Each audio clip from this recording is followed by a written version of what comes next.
পূর্বস্থলী ২ নম্বর ব্লকের অন্তর্গত বৈদ্যপুর খেলার মাঠ থেকে কালেখাতলা পর্যন্ত বর্ধমান পূর্বের বিজেপি প্রার্থী অসীম সরকার সমর্থনে কেন্দ্রীয় স্বরাষ্ট্রমন্ত্রী নিশীথ প্রামাণিকের এক বিশাল শোভাযাত্রা। এই শোভাযাত্রায় উপস্থিত ছিলেন বর্ধমান প্রশাসনিক জেলার সভাপতি গোপাল চট্টোপাধ্যায় এবং বর্ধমান পূর্বের বিজেপি প্রার্থী অসীম সরকার এবং কেন্দ্রীয় স্বরাষ্ট্র প্রতিমন্ত্রী নিশীথ প্রামাণিক সহ বিজেপির কর্মীবৃন্দরা। আপনারা দেখছেন পূর্বস্থলী থেকে অত্রি চক্রবর্তী ও সুধীর সাহার রিপোর্ট, নিউজ নদিয়া এক্সপ্রেস। চ্যানেলটিকে সাবস্ক্রাইব, লাইক, শেয়ার এবং ফেসবুক পেজটি ফলো করুন আর দেখুন নিউজ নদিয়া এক্সপ্রেস।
আসুন জেনে নিই স্বরাষ্ট্র প্রতিমন্ত্রী নিশীথ প্রামাণিক কি বলেন।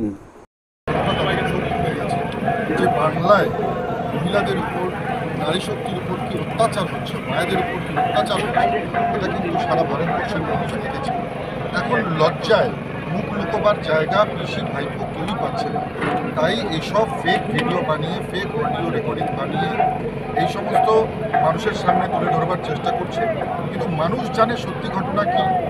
সন্দেশখালীতে শেখ শাহজাহান রাত 12টায় মহিলাদেরকে, মায়েদেরকে তৃণমূল পার্টি অফিসে ডেকে অত্যাচার করতে, এই ঘটনা কি মিথ্যা? শেখ শাহজাহান একেবারে যারা সাধারণ মানুষ তাদের জমিতে নোনা জল ঢুকিয়ে জমি নষ্ট করে দিয়েছিল, একথা কি মিথ্যে? এত মহিলা তাদের উপর নির্যাতন করা হয়েছে, ধর্ষণ করা হয়েছে, একথা কি মিথ্যে? আজকে এক কথায় বলবো, যে সত্যিকে মিথ্যে প্রমাণিত করবার জন্য মমতা বন্দ্যোপাধ্যায় এবং অভিষেক বন্দ্যোপাধ্যায় উঠে পড়ে লেগেছে।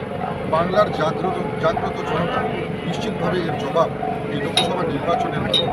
আচ্ছা, 1 নম্বর ব্লকে আজকে মন্ত্রী স্বপন দেবনাথ প্রতিবাদে নেমেছেন, কারণ হচ্ছে ভিভিপ্যাট এবং সেই সঙ্গে যে ইভিএম মেশিন, তাতে নাকি আপনারা এবং হচ্ছে গিয়ে নির্বাচন কমিশন মিলে কারচুপি করেছেন। একটি এসডি অফিসে অভিযোগও দায়ের করেছে আজকে এই বিষয়ে। দেখুন, নিশ্চিতভাবে এটা বলাই যায় আজকে স্বপন দেবনাথ বা এই সমস্ত তৃণমূল কংগ্রেসের নেতা রয়েছে, এরা স্বীকার করে নিলেন যে এবার তারা হারতে চলেছে। পরিষ্কার কথা, হারবে ভেবেই এইসব নানা ধরনের টালবাহানা দেখানোর চেষ্টা, হারবে ভেবেই এই ধরনের বিভিন্ন এক্সকিউজ দিয়ে আগে থেকেই নিজের পদ বাঁচানোর চেষ্টা, নিজের চেয়ার বাঁচানোর চেষ্টা এই সমস্ত নেতারা করছে। আমরা নিশ্চিতভাবে বলতে পারি এবার পশ্চিমবঙ্গের সাধারণ মানুষ তৃণমূল কংগ্রেসের যেই সন্ত্রাস, তৃণমূল কংগ্রেসের যেই ব্যভিচার, তৃণমূল কংগ্রেসের যেই দুর্নীতি, তার বিরুদ্ধে জবাব দেবে এই সমস্ত তৃণমূল কংগ্রেসের নেতাদের বিরুদ্ধে। আজকে কি এই মিছিল থেকে সন্দেশখালীর মহিলারাও হাঁটছেন আপনাদের এই মিছিলে? দেখুন, এখানেও সন্দেশখালীর মায়েরাও রয়েছেন এই মিছিলে। আমাদের ছাত্র যুব থেকে শুরু করে পশ্চিমবঙ্গে যারা নির্যাতিতা, যারা নিপীড়িত, যারা শোষিত, যারা নিষ্পেষিত, প্রত্যেক সাধারণ মানুষই কিন্তু আমাদের এই মিছিলে হাঁটছেন এবং 24-এ এই লোকসভা নির্বাচনের কড়া জবাব গণতান্ত্রিকভাবে দেওয়ার জন্য তৃণমূল কংগ্রেসকে বাংলার সাধারণ জনতা যেমন তৈরি হয়ে আছে, ঠিক একইভাবে পূর্বস্থলীর সাধারণ মানুষ, জাগ্রত জনতাও কিন্তু তৈরি হয়ে আছে। কুণাল ঘোষ, একবার কুণাল ঘোষকে তাকে তাড়িয়ে দেওয়া হচ্ছে দল থেকে, আবার তাকে নিয়ে বৈঠক করা হচ্ছে। কুণাল ঘোষকে নিয়ে তৃণমূলের যে বারবার এই বিষয়টাকে কিভাবে দেখছেন?